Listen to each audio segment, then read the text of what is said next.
Bonjour à tous, bienvenue à la Minute Marché du Capitaine. Alors comme vous le savez, c'est votre rendez-vous analyse technique et trading du dimanche. Au programme de cette Minute Marché, on va faire un petit point rapide sur la macroéconomie, qu'est-ce qui se passe sur les marchés traditionnels. On va voir évidemment que se passe-t-il sur le Bitcoin qui a dessiné un nouvel all-time high. On va parler d'Ethereum et de quelques opportunités crypto que j'ai en tête. Et évidemment, je vais analyser le coin que vous avez choisi dans les commentaires. Alors, que s'est-il passé il y a 2 semaines sur le marché action classique? C'est qu'on a eu un sell-off. On a eu un sell-off qui était principalement dû au taux d'intérêt sur les obligations 10 ans qui ont grimpé. Maintenant, ils sont stabilisés, mais l'État, en tout cas, veut éviter que ces taux d'intérêt continuent de grimper. Pourquoi? Parce que ça sera positif pour le secteur bancaire, mais ça sera négatif pour le marché des actions et ça entraînera également de l'inflation. Donc pour l'instant, ça s'est stabilisé, à voir comment se déroule la suite. Mais en tout cas, maintenant,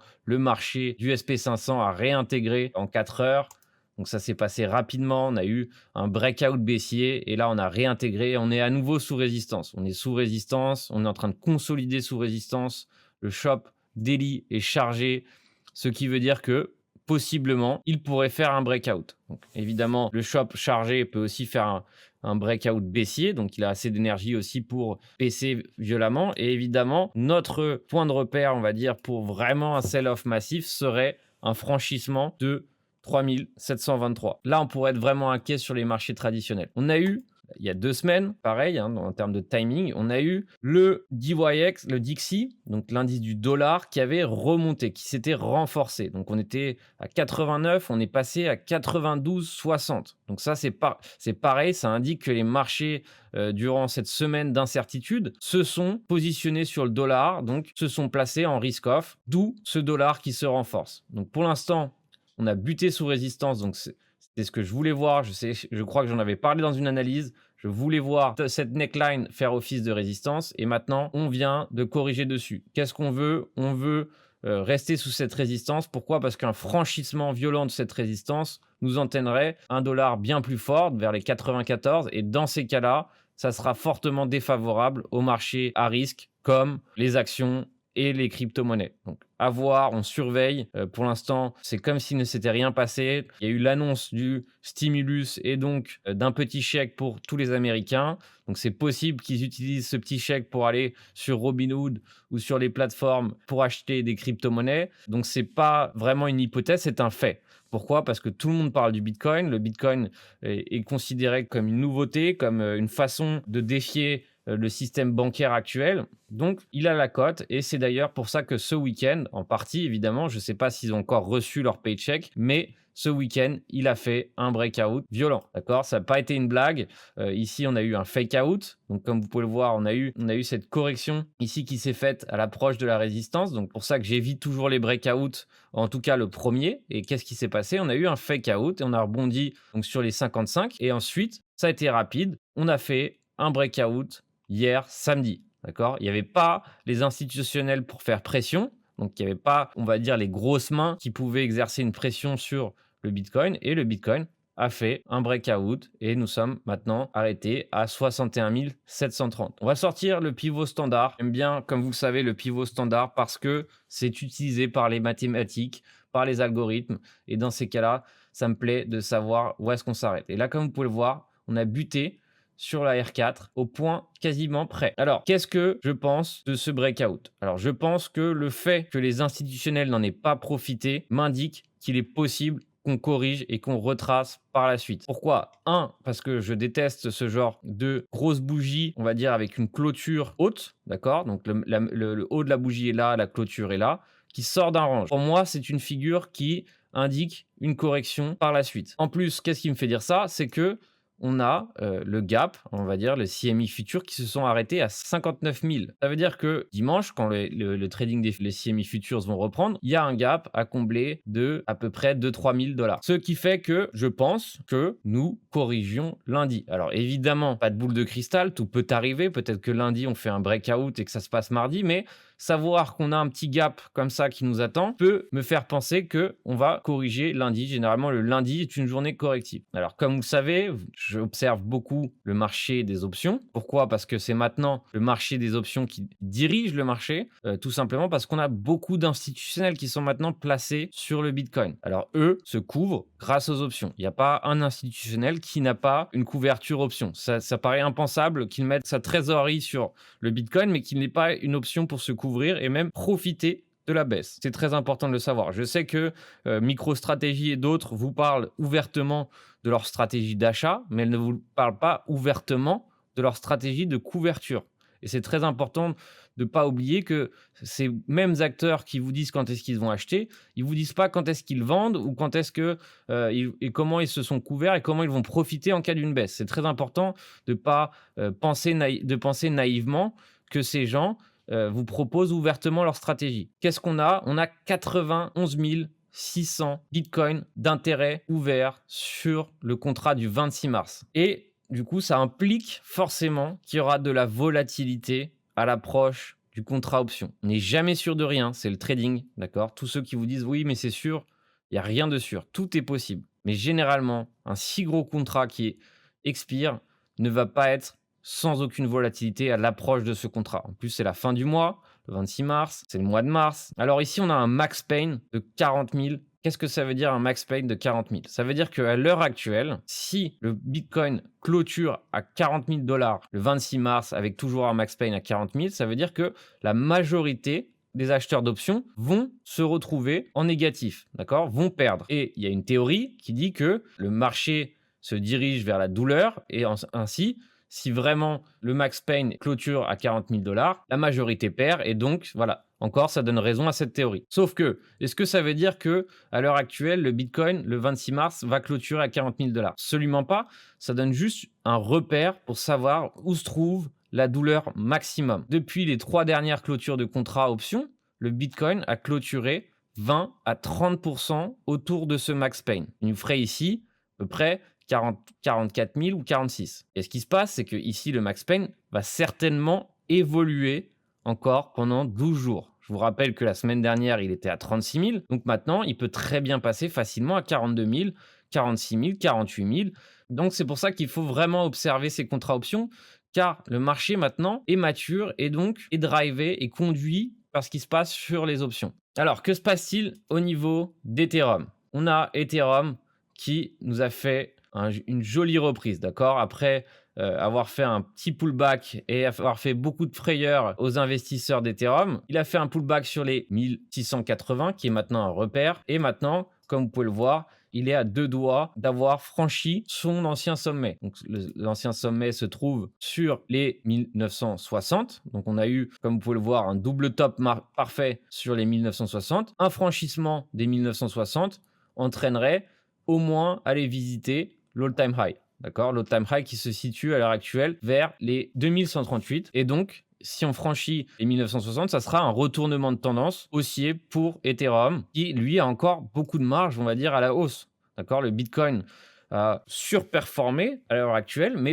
l'Ethereum est en train de performer de façon relativement stable et faible comparé au Bitcoin qui a décollé. Alors c'est pour ça qu'on peut se dire qu'une fois franchi les 1122, on pourrait aller visiter du coup facilement les 2400, etc. etc. Que se passe-t-il sur le THBTC? Comme vous le savez, j'aime beaucoup regarder cet indicateur. Pourquoi? Parce que c'est lui qui nous indique qu'est-ce qui se passe sur le marché des altcoins. Alors, c'est assez positif. On est en train de conserver ce support des 0,3 BTC. Donc ça, c'est assez positif. Donc on peut voir qu'on a eu un début de retournement haussier qui était assez positif, mais on a réintégré. Pourquoi? Parce que le Bitcoin a décollé et encore une fois, il a surperformé le TH. Donc là, maintenant, on surveille. Qu'est-ce qu'on surveille? On va surveiller ici, par exemple, en 4 heures, le franchissement des 0,32 environ. Et ça serait un retournement de tendance haussier 4 heures, ce qui serait positif encore une fois pour les altcoins. Alors, où se trouve le prochain support le plus immédiat pour Ethereum? Au cas où on ait raté le train et au cas où, évidemment, il y a un pullback, comment se placer? Pour ma part, j'utilise toujours Fibonacci. Je vous rappelle que j'ai fait un tutoriel complet sur Fibonacci. Et par exemple, on pourrait voir que en prenant ce mouvement Fibonacci sur les 1800, si on a un pullback, ça serait un rebond sur une zone intéressante. Donc comme vous pouvez le voir, les 23,6 se confondent avec cette zone de résistance. Ce qui fait que cette zone pour acheter un pullback pourrait être intéressant si on a une correction. Et dans ces cas-là, pour se placer sur Ethereum, si on a manqué le train, voilà, se placer entre 1860 pourrait être une bonne stratégie. Évidemment, on pourrait aller plus bas, comme les 1765, mais en tout cas, cette zone semble une zone intéressante d'achat. Pourquoi? Parce que, comme vous le savez, j'aime acheter les pullbacks. Donc, c'est-à-dire que plutôt que d'acheter le breakout, j'achète les pullbacks.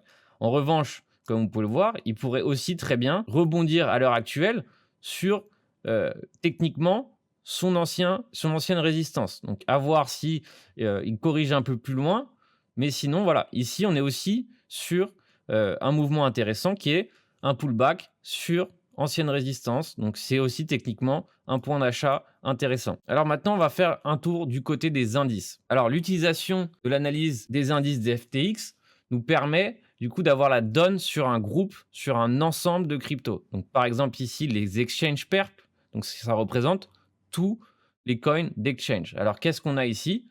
On a pour les chartistes ce qu'on appelle une tasse avec une anse ou alors tout simplement voilà, une accumulation, une consolidation autour de cette résistance des 7900. Alors que se passe-t-il? Pour l'instant, on est encore dessous. Un franchissement de cette résistance pourrait nous conduire tout droit vers les 8477 et évidemment, une fois les 8400, les 8500, si on arrive à faire un beau franchissement, un beau breakout, on pourra aller bien plus loin. Pour ma part, je suis extrêmement haussier sur tous les coins d'exchange, tout simplement parce que on a besoin des exchanges pour trader les crypto-monnaies. Alors, peu importe ce qui se passe dans le monde des crypto-monnaies, que ça monte, ça descende, on a besoin de ces exchanges.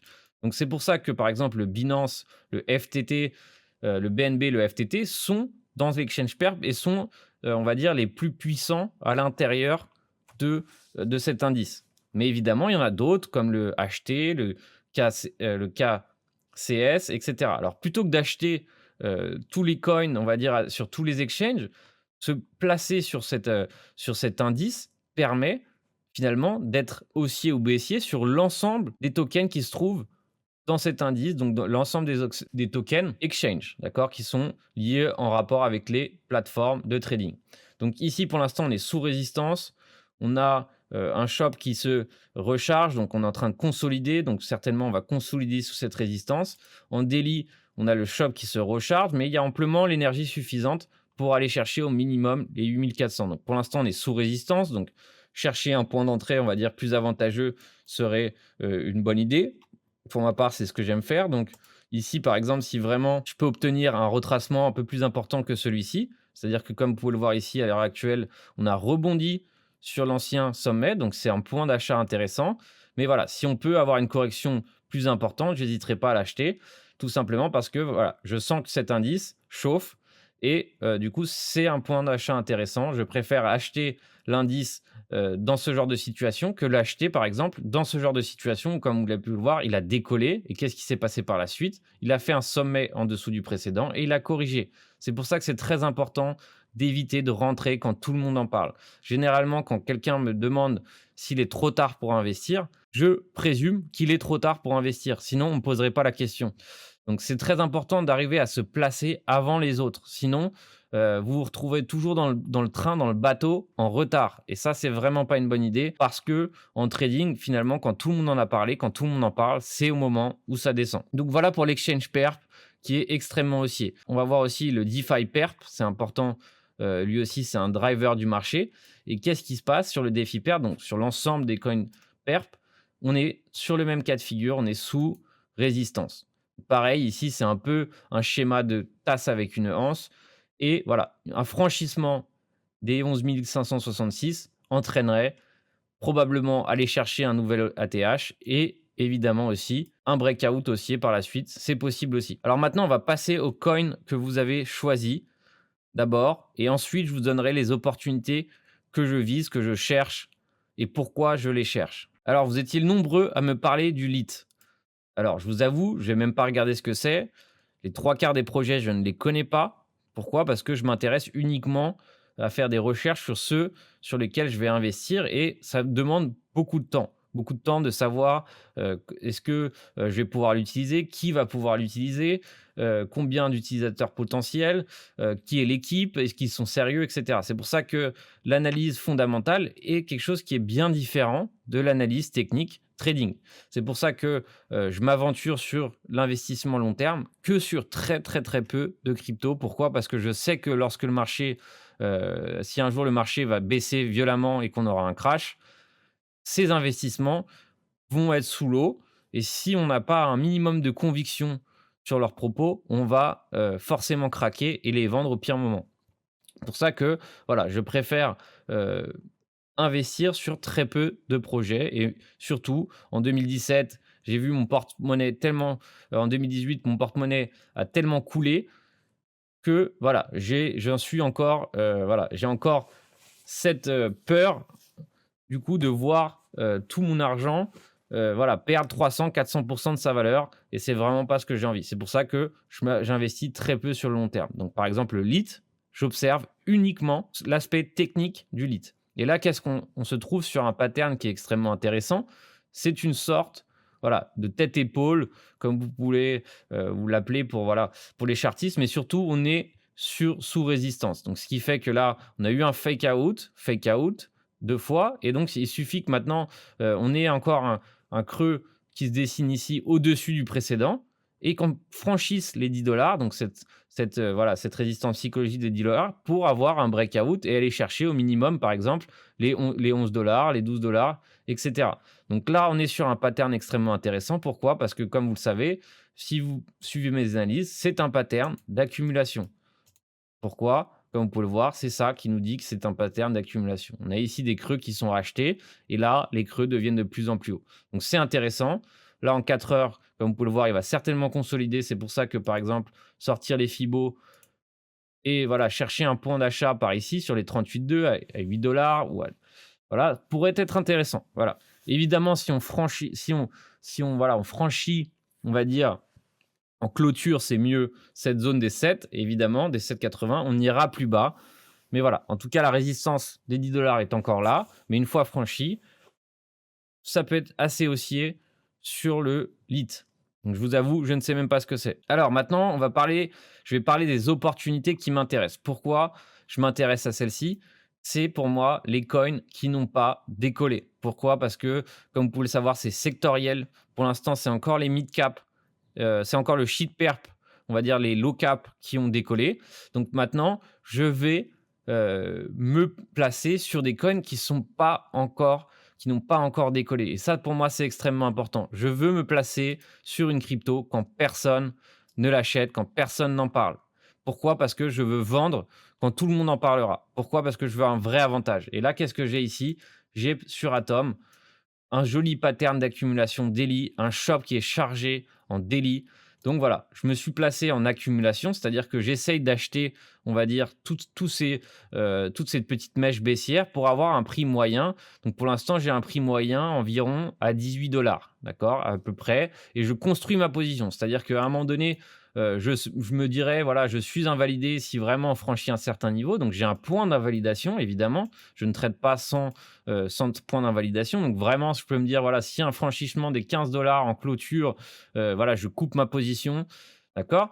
Mais là, qu'est-ce que je vois? Je vois un gros pattern d'accumulation et si vraiment on franchit les 21 on aura un retournement de tendance haussier en daily. Donc, comme vous pouvez le voir ici, on a eu un double top, un tweezer parfait. Ici, on a eu un tweezer parfait, mais qui est racheté à chaque fois et qui est, on va dire, ici, avec un creux encore au-dessus du précédent, un shop qui est chargé. Donc, ma target numéro 1, évidemment, sont les 24 mais évidemment, pour avoir une vraie bonne target, je vais m'appuyer sur le graphique de Atom BTC. Pourquoi? Parce que c'est comme vous le savez, c'est le BTC, c'est les altcoins contre le BTC qui dominent, on va dire. C'est le BTC, la devise de référence. Ce qui fait que, voilà, ici, comme vous pouvez le voir ici, quand on s'est retrouvé sous résistance ici contre le BTC, on a clôturé, voilà, on a corrigé par la suite. Donc c'est pour ça que c'est très important, voilà, de regarder ce qui se passe sur votre coin contre le BTC pour avoir un point d'entrée et un point de sortie optimal. Donc comme vous pouvez le voir ici, on se retrouve maintenant sur un support, un ancien support. Donc Il faut évidemment que ce support tienne, hein, sur le long terme pour pouvoir peut-être aller chercher les 0,005 sur l'Atom BTC. Voilà, ça c'est des opportunités qui m'intéressent. Alors évidemment, je peux me tromper. C'est sûr que quand on achète un altcoin qui n'a pas encore décollé, on peut se retrouver dans la situation qu'il ne décolle pas, tout simplement. Mais voilà, moi c'est ma stratégie, c'est d'accumuler quand personne n'en parle. Il y a aussi le Wave qui m'intéresse. Comme vous le savez, c'est une de mes préférées. Pourquoi? Parce que dans ma stratégie, j'essaye de ne pas me dévier à regarder trop de coins. Sinon, c'est très compliqué de trader. Donc, je m'intéresse à très peu de valeurs de façon à, voilà, à connaître leur fonctionnement et de façon à connaître le mieux possible comment les trader. Donc, par exemple, le Wave, je connais et c'est un coin, j'applique la même stratégie, c'est-à-dire qu'il décolle souvent après les autres. C'est-à-dire que d'abord, il y a d'autres coins qui décollent et lui finit par décoller. Pourquoi? C'est un projet solide, ça je sais. Je connais les fondamentaux. Alors, est-ce que je suis investisseur long terme sur le Wave? Non. En revanche, je suis trader swing sur le Wave. Et là, pareil, on a un shop qui est chargé. On a aussi une accumulation ici, comme vous pouvez le voir. Toutes les corrections sont rachetées et on a les 11 dollars ici qui sont, on va dire, le dernier sommet que si le dernier sommet, une fois franchi, entraînerait un retournement de tendance haussier sur le Wave et on pourrait très bien aller chercher les 12, les 14 dollars. Donc pareil, je suis en accumulation sur le Wave et j'attends tranquillement son tour pour que, voilà, pour qu'il fasse, je l'espère évidemment, un breakout haussier. Donc voilà mes 2 opportunités. La façon il y en a d'autres qui se trouvent dans le même pattern. Donc c'est l'AVAX par exemple qui se retrouve dans ce pattern-là, d'accumulation et personne n'en parle encore. Donc voilà, moi je préfère acheter les cryptos dont personne ne parle pour le moment et attendre que tout le monde en parle pour les vendre. Voilà ma stratégie. Donc voilà, la minute marché est maintenant terminée. Elle était un peu plus longue que d'habitude, mais il y avait beaucoup de choses à dire, donc je préférais les dire. Et si vous êtes resté jusqu'au bout, je vous remercie. Donc maintenant, on va passer du coup sur la partie un peu plus drôle. C'est Bitpanda qui du coup va proposer des stocks américaines US, donc des actions américaines à partir de avril. Donc ici, qu'est-ce qu'elle vous offre? Elle vous offre la possibilité d'avoir un airdrop sur des actions. Donc comme vous pouvez le voir, il y a même pas que les actions américaines, il y a aussi les actions européennes, donc BMW, Tesla, bon, sur leurs photos. Et elle vous offre la possibilité de participer à un giveaway. Donc comment ça marche? Ici, il faut créer un compte sur Bitpanda avec le lien du capitaine. Vous déposez au moins 25 € et vous obtiendrez une action. Ensuite, une fois que vous avez souscrit à ça, il y a aussi le tirage au sort d'une Tesla Model 3 Performance. Donc évidemment, et ensuite, vous pourrez inviter vos amis par la suite pour les faire gagner la Tesla. Donc évidemment, c'est un tirage au sort. Les probabilités ne sont pas énormes, mais ça peut arriver de gagner. Et dans ces cas-là, voilà, je vous invite à participer au tirage au sort parce qu'au moins, vous allez recevoir une action tokenisée. Donc pour l'instant, les actions tokenisées, c'est FTX qui le propose. Donc maintenant, c'est Bitpanda.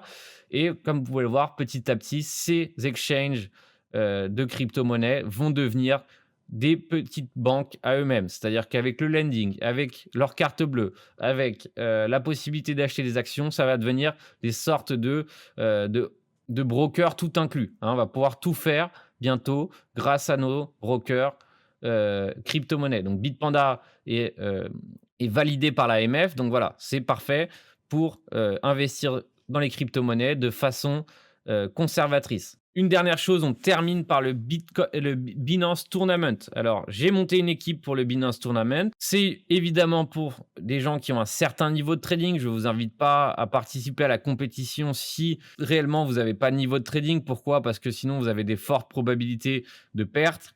Là, vraiment, c'est pour ceux qui ont déjà un petit niveau. Et du coup, j'ai monté une équipe, un Discord spécial pour l'occasion.